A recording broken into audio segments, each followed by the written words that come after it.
Hey guys, welcome back to Young Americans Abroad. My name is Austin. And my name is Patrick.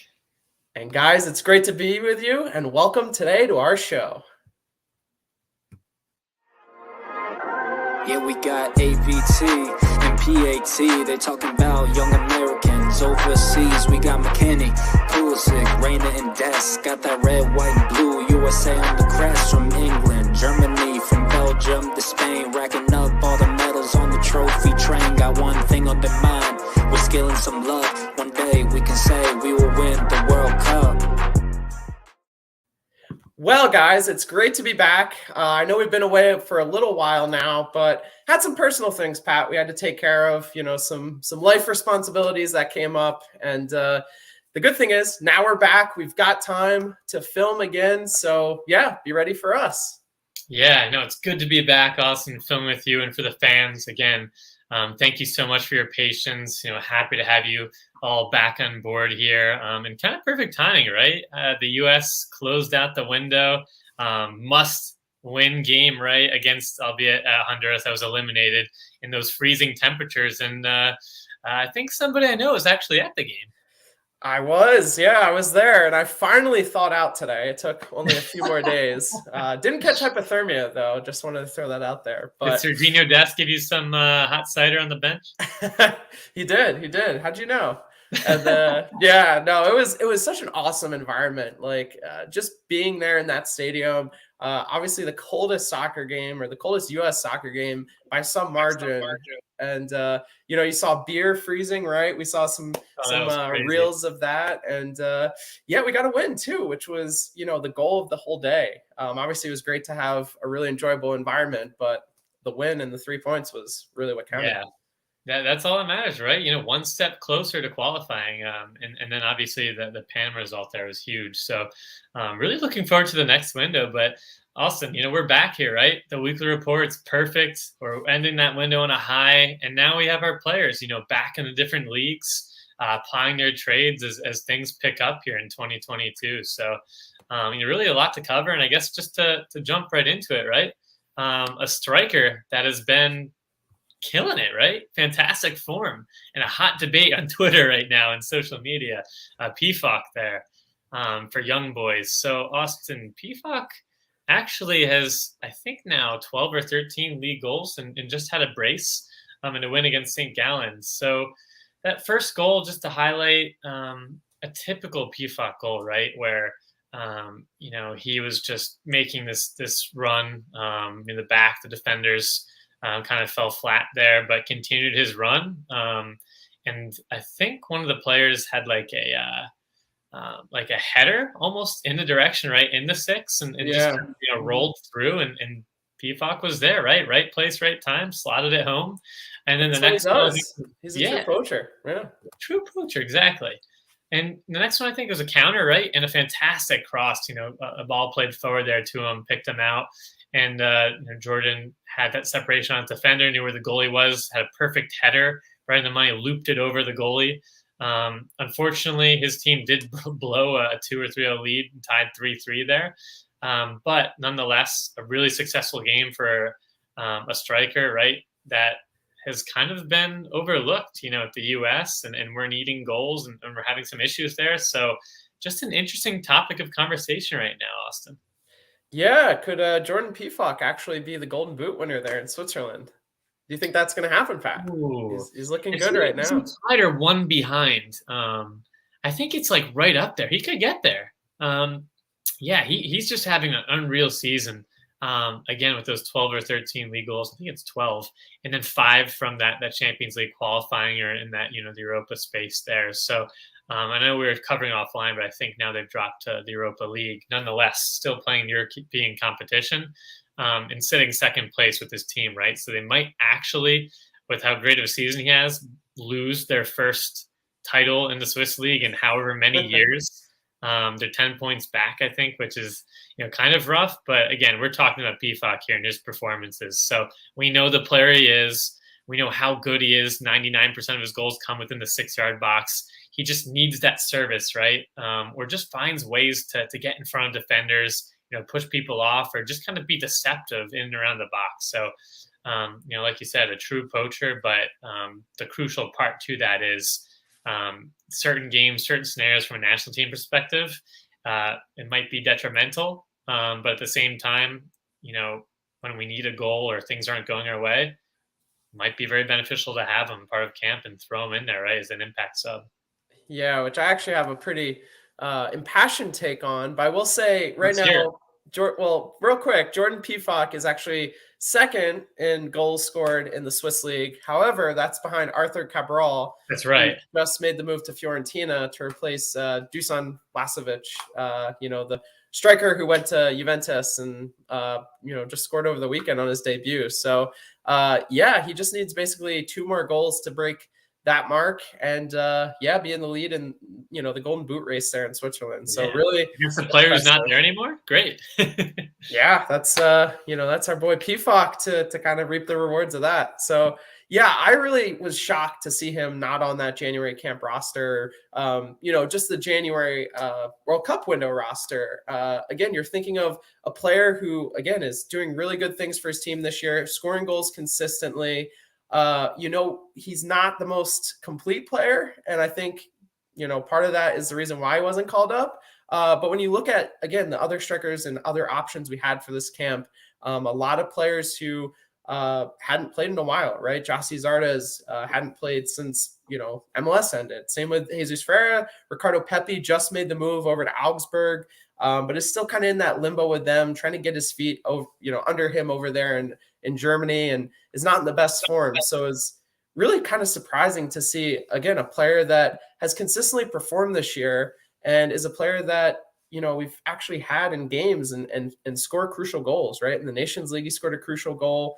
So it was just surprising that he wasn't on that team. I do think it's because he doesn't fit Greg Berhalter's system. He's not the prototypical number 9 that Greg looks for. And I think for that reason, he's been kind of isolated and kind of left off a lot of these camp rosters, kind of like Daryl Dike. So I guess it's a little disheartening. That's kind of my takeaway from it. And, I can hold out hope here, Pat, for March for things to change, but I don't know. It's Greg Berhalter. I feel like we know what's going to happen with that. It is kind of the system, he wants, I guess, for the reason, right, that Zardes can kind of hustle, right, and be all over the field. And Pefok just isn't that type of player, right? He offers a unique, different skill set, right? And kind of that bruiser, but also someone who's just great, with his head on the ball, a knack for scoring in around the 6, but, very kind of decisive and purposeful with the limited movements he has, right? Obviously paying big dividends with goals. And that's something that you can't overlook, right? Even with system, right? If a player is performing that well and that hot, that's a position that we're having problems with. Again, I'm no tactician or coach, but maybe you find a way to get him on the pitch, right? He's a player that we have at our disposal in our pool, right? With our national team that we recruited over. And he's on fire right now. I just don't see how you can't bring him in. Even for late game situations, or he doesn't have to play a full 90, right, and start, and the tactics are off here or there. But we could have used him for maybe that second game or other games, right, that he's missed out on with the World Cup qualifying. Well, the first one that came to mind right away is the Canada game, right? We had so many opportunities in and around the box, a lot of balls just kind of bouncing around for a poacher to go on and finish. And in that game we started Jossi Zardes, right? That's kind of his game to some extent, but not the same way that, Jordan Pefok scores goals. So I agree. Yeah, I feel like he would have been a really good option for that game specifically. And obviously, again, we got the win against Honduras in those frigid temperatures. But yeah, it just kind of is a little disheartening to see him playing so well and doing such a good job over there in Switzerland this year, doing all that's asked of him, right? To get into that, to get into our team, really. And he kind of just gets shut out. It's a little disheartening, I guess. Yeah. I mean, hey, keep the goals coming. And, hopefully, right, knocking on wood, we see him because the windows are shorter and shorter, right? The time's 3 games left. Yeah. That's crazy, right? The World Cup qualifying has just flown, this whole past year. It's crazy to me. But yeah, well, we'll be excited to keep watching him. And again, like you said, Pat, hopefully he's on that March roster. Hopefully he continues to play up to this level, and we'll kind of see where the cards lie. Now we got to go over to Germany and talk about, the American dream, right? Gio Reyna. He's back. And the dream is restored. Yes. So he is finally back from injury. Again, remember, he got injured in that September World Cup qualifying window, literally in the first game, and has been out ever since then. So the last game he played for Dortmund actually wasn't since August, which is, pretty hard to believe.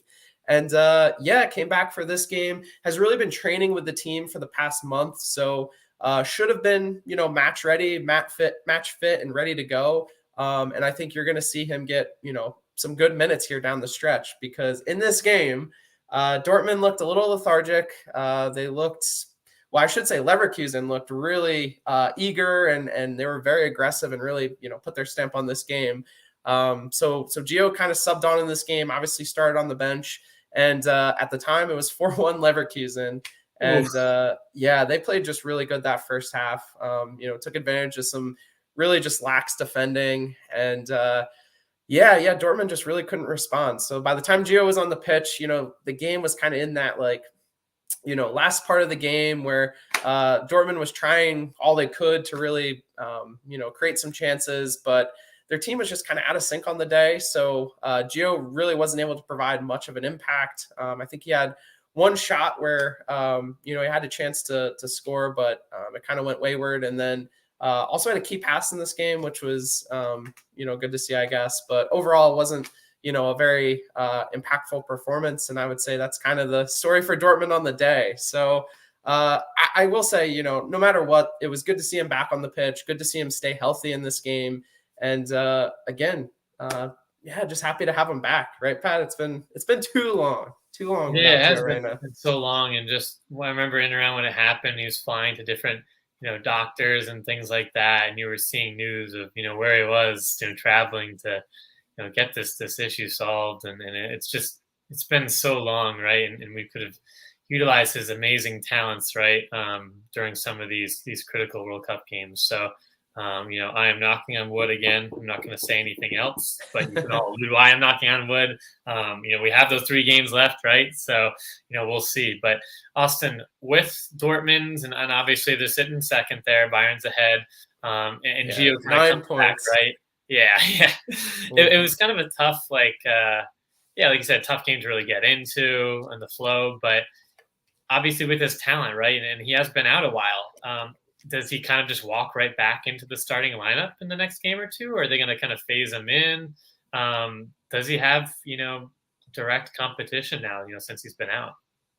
Yeah, I think you'll see him get some pretty consistent minutes coming up here. I just think Dortmund are kind of, I wouldn't say they're in a bad situation, but I think they're kind of still searching for some answers. They lost that DFB Pokal game to I can't even talk right now. St. Pauli, and that was really disappointing. I think they're kind of in a little bit of a flux right now. I think they're really trying to find a way to score goals without Erling Haaland, and obviously I think he's going to be coming back here soon. So maybe things will change when that happens. But I think right now they're really just searching for more answers, and I think because of that, I think you're going to get to see Gio Reyna back on the pitch, probably starting, maybe not next game, but the game after. I think maybe next game they'll sub him on a little bit earlier in the game. And then, then I think, again, based on kind of the position they're in right now, I think, he's going to get some pretty good play time for the rest of the season. Awesome.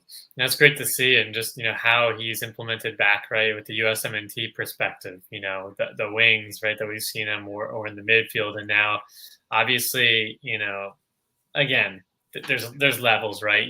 With Luca de la Torre having a great performance and just Acosta coming in and what McKennie has been able to bring and kind of the cohesion some of them have formed. I'm curious to see, obviously Reyna has chemistry, right, with some of these players, and he has the talent, but, how he's utilized, right?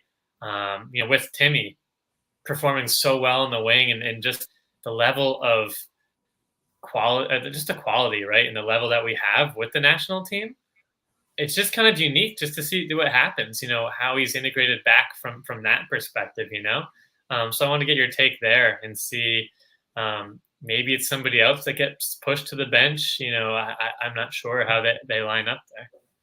Yeah, I still think our best midfield is really that MMA midfield, right? Musah, McKennie, Adams. I think if you push Reyna into that midfield and take one of those guys out, most likely Musah, I think maybe it's a little bit better of a fit. But I still think having Musah on the field in that position, just because he's so dynamic, right? He can get up and down the field. He can interchange even with Gio and maybe switch off if he plays on the right wing. And Yunus plays on the right wing for Valencia, so he has some familiarity there. So for that reason, again, I think Gio would be better suited playing on the right now. You got Christian Pulisic on the left.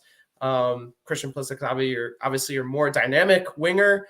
And I think Gio Reyna could do a really good job kind of coming inside, interchanging with Musah, with maybe McKennie at times when he gets up the field. And again, try and play central to some extent, but also, kind of switch out and use his skills on the wing as well to whip in crosses for Pulisic crashing from the back post, whip in crosses hopefully to Ricardo Pepi coming up and again being a poacher and doing kind of the things he does with his movement and kind of his off ball runs. So I like him on the right wing. I think it just suits the team. I don't know if it 100% suits his skill set, but I think it suits the team the best to have him back in the fold, even over a Tim Weah, even over a Brendan Aronson. I think those guys are great. And I think both of them are really good at like second half subs. I think they could be that could be a really positive role for them or substitutions. If we play multiple games in a window, then they can provide something a little bit different.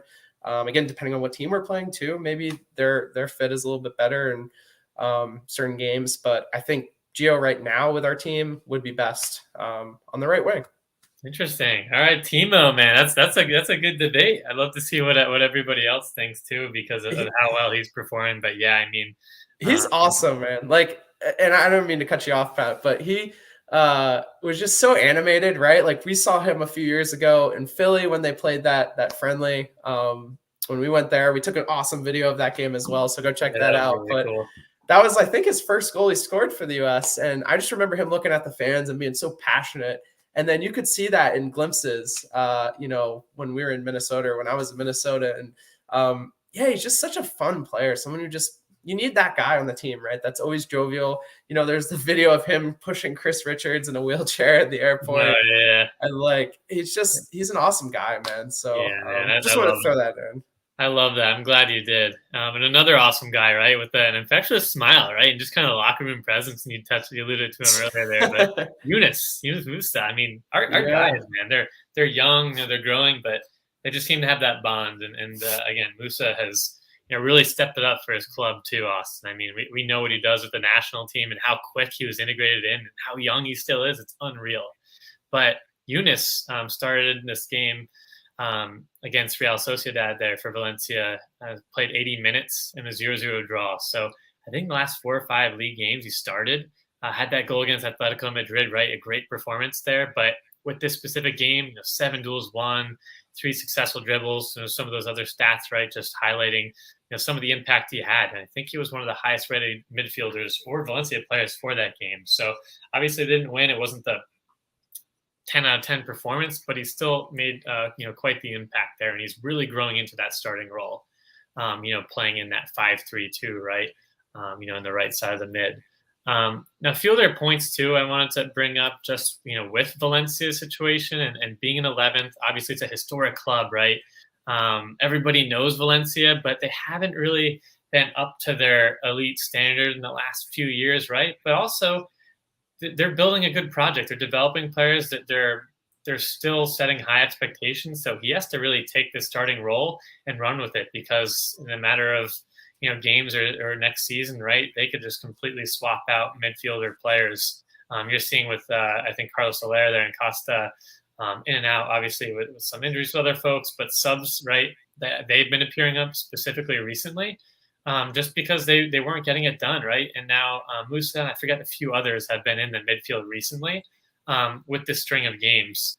Another one, Daniel Was, who was starting over and left for Atletico Madrid, Unfortunately, now he's injured there. But nonetheless, this is a big chance for him. And Valencia is still a big club that could bring in, a lot of other talent as they're kind of building this project, right, to get back to those glorious days they had. I think when we were younger, we used to see Valencia, right, with Man U and Celtic and those other big branded teams in the world come to that International Champions Cup. And Valencia had a lot of talent then. So, I think it's just in Musah's hands, right? The ball's in his court. Yeah, and I really think this is predicated off a quote from the coach earlier in the winter where he said, basically, he really doesn't expect Yunus to be there this summer. It's a good possibility that he's not at Valencia this summer. So I think they're doing kind of one of two things, maybe both things. I think they're really giving him an extended run in the first team. One, because he's earned it. I think he's played very well this year and has really stepped up in bigger games. He was subbed on in that Real Madrid game earlier in the season, really provided a lot of dynamism in that game. And I just think he's really been playing well as of late and kind of taking his chances. Obviously, has scored a few goals recently as well. So that's, helped him out. But I also think they're playing him to maybe sell him this summer and increase that transfer value. I think they're doing that because, again, they trust in him and they know that if they give him playing time, it'll produce and he'll produce. But I kind of think it's both of those factors. And I think that bodes well for Yunus. I really do. Yeah, I think so. And that could be an interesting topic, right, for conversation down the line. So we'll see what happens. I think, again, for club and him, right, that he's able to take this chance, perform. If he goes somewhere else, right, and his stock's high, that's great as long as it's the right situation. But, also, maybe they'll say, hey, we want you to be a part of this project, right, in the future. He's a young talent with so much potential, and you're seeing it right from the national team, getting more minutes with his club, right? Because he was really, since we've been covering, right, the last few months, 3 5-minute stints, a lot of more Copa del Rey performances, but, maybe even just, stuck to the bench for some of the league games, not really getting in. So it's a great switch here, and it comes at a perfect time, right? At the start of 2022, the last window here. Knock on wood again. Maybe he's playing significant games, right, in the winter timeframe. So I don't know. This couldn't come at a better time, and he's at a pivotal age, right? For a lot of those players in Europe that are kind of at that elite prospect status. Where he takes his career in that direction. This could be a huge step up. Yeah, and I think what you said too before that is really true. He wasn't playing much game, or he wasn't getting much game time. He wasn't playing, so. I think, there's definitely a very direct switch that's happened later in this season. I don't know where he's going to go if he does go. I think, I don't know. Part of me thinks Atletico Madrid. I know they just bought Boss and they bought some other players this, winter window. But something about him and that style and just being that, like, all-around kind of dynamic midfielder, getting tutored by Diego Simeone. I was about to say, that'd be a fun, cool to me. Coach with his style, and I kind of like that. Yeah, I mean, I will say, I don't want him to go back to England. I know that's the easy, like, low-hanging fruit. Like, just go back to England. Arsenal. I'm thinking about that too. What if he's like a Dike type of like brute force, in the midfield? I don't know. Just keep him away from Everton. I don't know. I like him in La Liga, and honestly, who else? Wherever he moves. But I'm just going to quickly say, like, I kind of like him at Valencia too for now. But yeah, I mean, Atletico would be an awesome step up. I just want to make sure it's the right time. Yeah. No, that's very true, and I think that that can't be understated enough. If it's not right this summer, if the situation changes and he's not playing his best, then don't go somewhere as like a prospect and someone who's maybe not going to see the field right away or something like that. But with that, we want to pivot to, a fun segment for today, something where we can kind of give our unbridled opinion on, how something went. So obviously, if you haven't been following along, a lot of winter transfers this window. So many to choose from. I mean, we could literally sit here and list them for, 2 or 3 minutes, but we really just want to take some time today to kind of highlight each of our own kind of best winter transfers. And we say winter kind of loose, or best kind of loosely, because I think we both really like Ricardo Pepi's move, at least to the Bundesliga. I think there is some debate about Augsburg and if that's a long-term great place for him. But I think just the fact that, he moved from MLS, was able to secure, again, a record signing, to the Bundesliga. That's a lot of money from a low-level Bundesliga club. Yeah, I mean, that literally doubled their record of money they spent on a transfer. And I think that can't be understated. I think it's a really historic deal for MLS specifically. I think that deal is going to open a lot of doors for younger players to move from MLS. I mean, you even saw it this summer, right? Kevin Paredes, fetching, I think it was like $7 million for his transfer. So, I think with that caveat, I feel like we both could say Ricardo Pepi here, and this would satisfy this segment. But we want to take a little bit of a deeper look and highlight, two players that we really, really like in their situation now. So the first player we want to start out with, from my point of view, is Justin Che. So again, I'm a Bundesliga homer, right? I'm Bund Americans on Twitter for a reason. I like my Americans going to the Bundesliga, and I love this Justin Che move to Hoffenheim.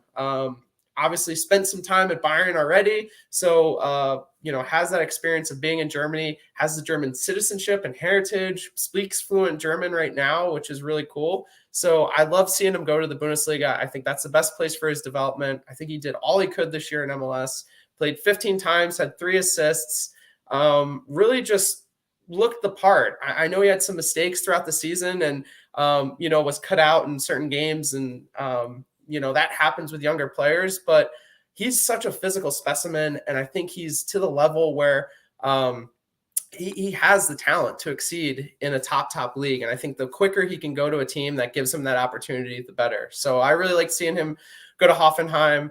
I think he is the most complete prospect behind Gio Reyna. I think maybe that's a little bit of a bold statement, but I just think, again, athletically, he's really gifted. Physically, he's gifted, right? He's got the body size already to play in the Bundesliga. I really do. I think he's going to get minutes early on this season. He's a good passer of the ball. And he's also very technical as well. He's someone that is comfortable with the ball at his feet, is comfortable taking the ball up the field and advancing possessions. So for all those reasons, I think he's, again, our most complete player, most complete prospect behind Gio Reyna. And I think he's going to a good place in Hoffenheim. Right now, they sit in 8th in the Bundesliga table, fighting for a Europe League position, whether that's Champions League, Europa League, European Conference League, whatever that is, right? League, man.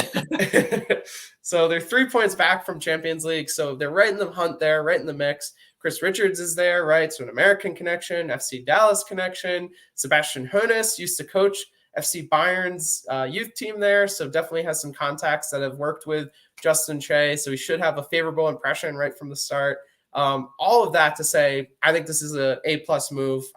I'm really excited. It's a loan with an option to buy. I think it's a home run hit. You're just biased, Bund Americans. No, no, I agree. I mean, hey. If I had to pick another like that one too, I would do the same thing as you. I think Justin, just for the reasons you mentioned in terms of, his past, right? The team that he's at, the connections, just all those, the timing of everything, like it just couldn't be more perfect. And I think he's just going to only thrive, right, even more here. And just, again, with that famous, historic, just Dallas Academy producing so much talent and making an FC Dallas back line, why not just bring out some other outside backs too? But, I just... Ryan Reynolds got to shift to left back now. Yeah, right? Right. On the right, we got Chris Richards, Justin Che. Right. I love it. But, no, I mean, I couldn't be happier for Justin and his future, right, with wait, or Jonathan Gomez. Sorry, just want to throw that in there. Go throw that out there too. I mean, it's just perfect. I mean, I can't even, you articulate all the points I wanted to hit, so I'll kind of leave it at that. But my player, I'm shifting leagues, Austin, and we're going actually down to, I guess, a second tier here. But over in England, Daryl Dike. Okay. Position I wanted to highlight, right? The forwards, the strikers, we're having, obviously, Pepe's move, right, to Augsburg, but he's in a little bit of a slump. We're just having a little bit of trouble with that position. And DK, could be the answer, or the solution. So, I mean, obviously, Orlando and kind of where he's been, right? He had that hot streak there. back in the championship, right, earlier on the loan.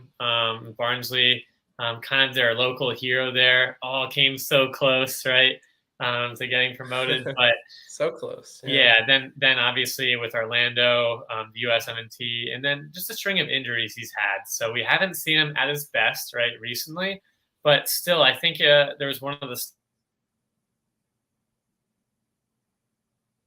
stats I was reading, that 40 minutes in MLS. I think he was, 0.70 per 90, which is in the fourth, right? Right behind Ola Kamara and a few others. So he still was producing goals at a high rate per minute there. If you're looking at that stat, even, trying to rediscover his top form with all these injuries, and we know what he offers, right? And once he gets healthy, I think he's just going to really thrive in that number 9 position. I think the coach was mentioning his energy, his strength, the way he challenges defenders, scores goals, worked with him at Barnsley there, knows him very well in the mentality. So I think that's awesome to have there, especially in that league. I think they're almost close to that, right around that promotion playoff zone too, in 5th or 6th. So they're right there. Maybe we'll see him in the Prem, fingers crossed. But yeah, I mean, he has all those tools, right? The physicality, the athleticism that catches your eyes, but he's also really developing in terms of his awareness in around the penalties improving too, and all the other tangibles and little things you need in an attacker. So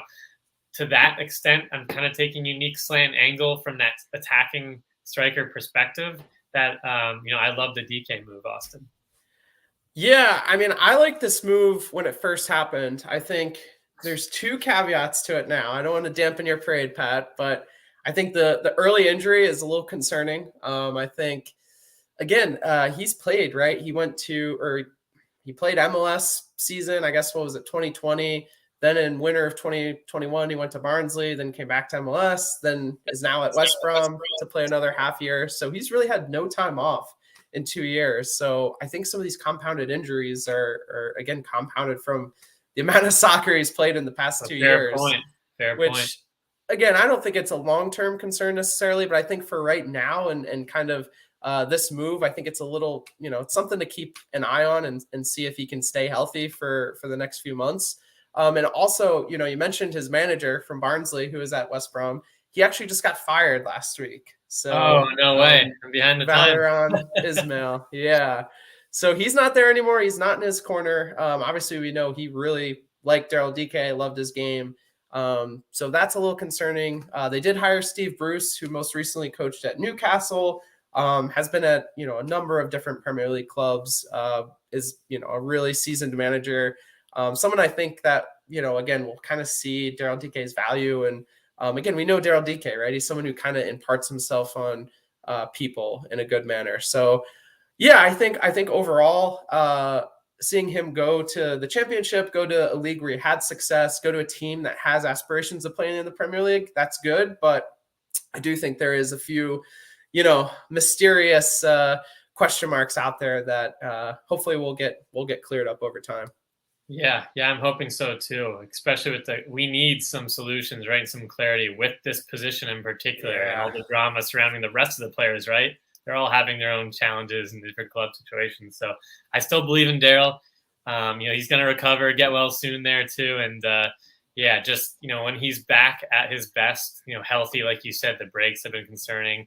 I still think with this brute force amount of games in the championship, the amount of physicality it takes, he will be so crucial, I think, for that promotion push. And again, maybe it's being a little bit too optimistic, but again, maybe in that promotion playoff spot, maybe we'll see him kind of, battling it out in that kind of relegation zone in the Premier League. That would be not a bad place for him, in kind of his game and kind of the brute forces and the limited chances teams like those get in the Premier League. Yeah, and I think the good thing is he's produced at every level he's played at, right? It's not like he's really had a dry run of goals, which I think is not stated enough. I think that's a really impressive feat of his career so far. So, yeah, I agree with you, Pat. I think it's a good opportunity for him. And, we'll root him on and hope to see him back on the pitch soon. So with that being said, now it is time to head over to none other than Quick Kicks.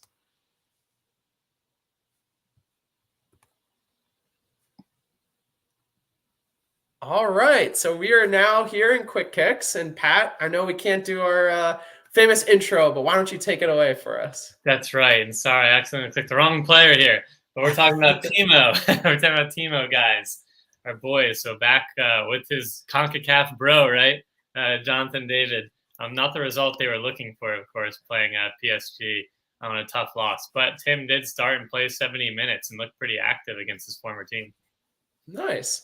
And going over to Austria, we have Brendan Aronson. So Brendan had an assist in Salzburg's 3-1 Austrian Cup win. So good performance from him. And Serginho Dest, all those rumors, right, in Barcelona. What a crazy situation, right? But he did come off the bench and play 14 minutes. In their big win over Atletico, and Barca's actually climbed the standings somehow. I think they're in like 4th now, which is pretty crazy.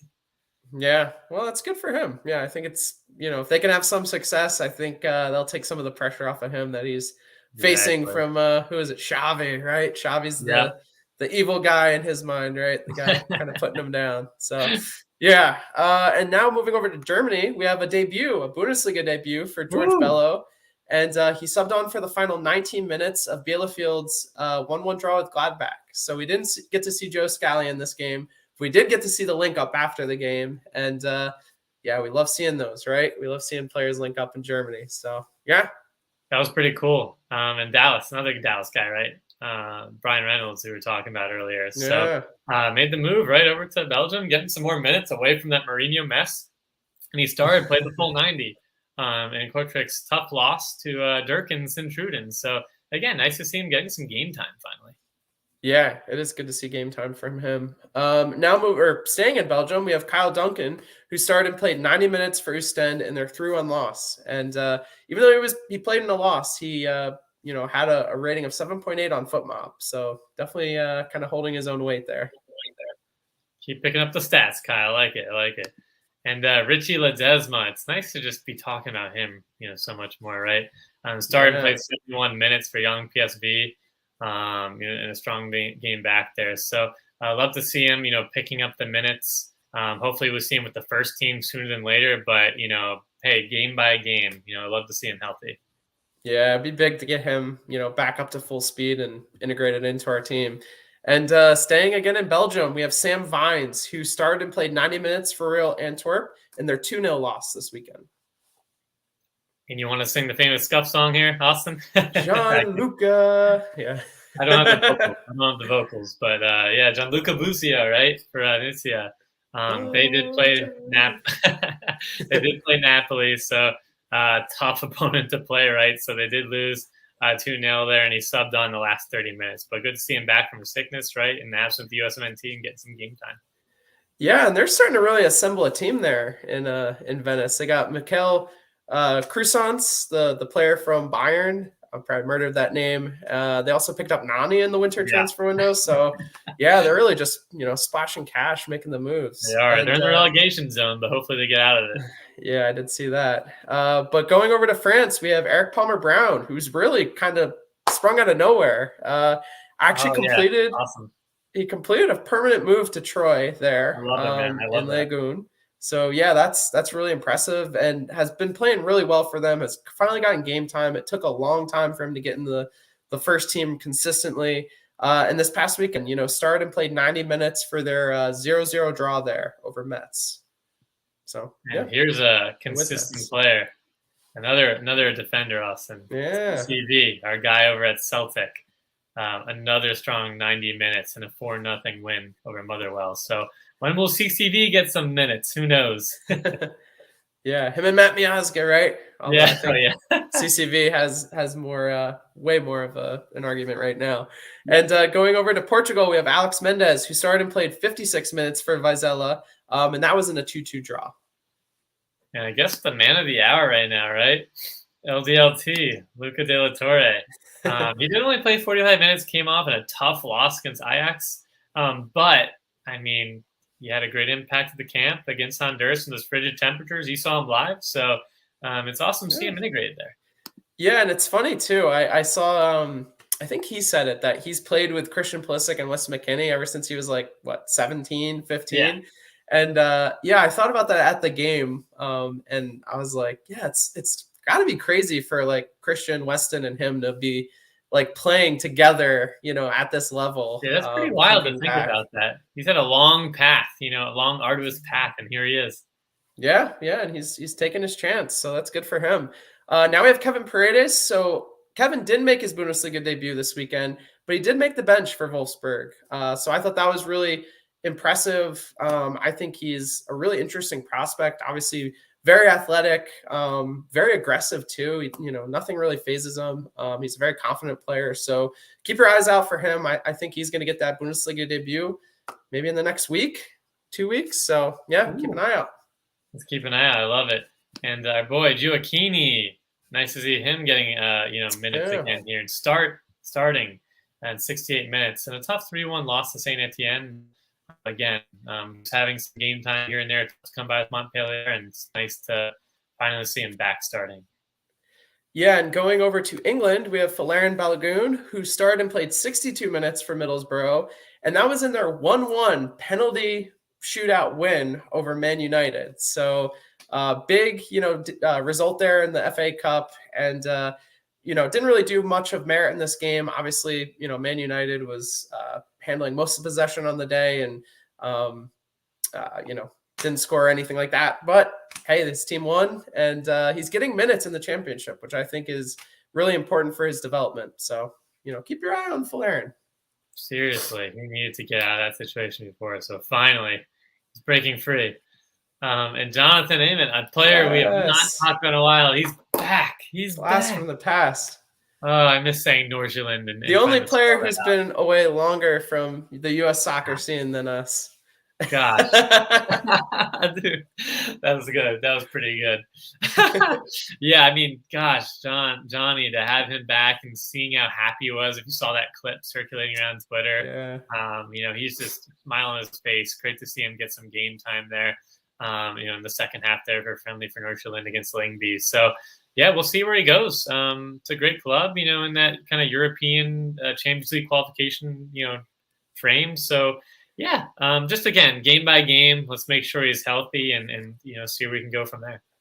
Yeah, and want to finish it off today with Evan Rotundo. So Evan, is playing right now for Schalke's U19 team there in Germany. Scored a goal for them this weekend in their 3-1 win. So good to see him back on the score sheet. And another player who's still super young. I think he's 18 now. I think he just turned 18. So, keep your eye on him. He's someone that could definitely get a chance with that Schalke first team. And, they may be in the second tier in Germany, but they're still, a team to be reckoned with. So, yeah, keep your eye out on him. So that's all for our show today, guys.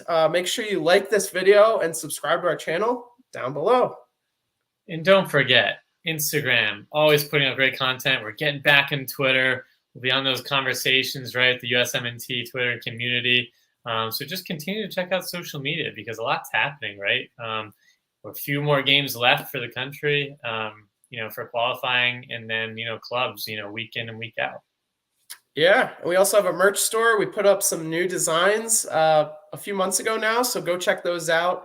And like Pat said, we've got some more designs in the work for later in the year. We're trying to plan some stuff to drop right around the World Cup and hopefully when we make the World Cup. So be on the lookout for that. We're excited to kind of get some creativity going with that. For sure. And the podcast, right? Spotify, Apple, Google, all that. Check that out. Listen to us on your commutes, right? But Or also, when you're rocking your newborn in the rocking chair. That's right. Rocking the newborn. I listen to my podcast there. So we got a future YAA star here, Austin. Maybe we'll be talking about. So no, I mean, I'm excited to be back here. And again, can't thank the fans enough for sticking out with us. More content to come, right? We'll be doing some of those live streams again, getting ready. It's 2022. It doesn't even feel like it's already a World Cup here and how close we are. The pot drawing they're talking about, the timetable, right? In that kind of November to December timeframe for the games. Just a lot to look forward to, man. Yeah, so much, honestly. And so much club action too, right? With all these moves we saw in the winter, so many players to keep an eye on now. And we're back to cover it all. So again, thank you guys for sticking with us. I know it's been a little bit of a long hiatus, but we can't wait to keep doing this. And yeah, we hope you appreciate listening to us. And yeah, so with that, we got to end our show the way we always have done it, right? That's Pat? right. Take it away, Austin. Right? It's 2022, so one day, right? That's right. One day we will win the World Cup.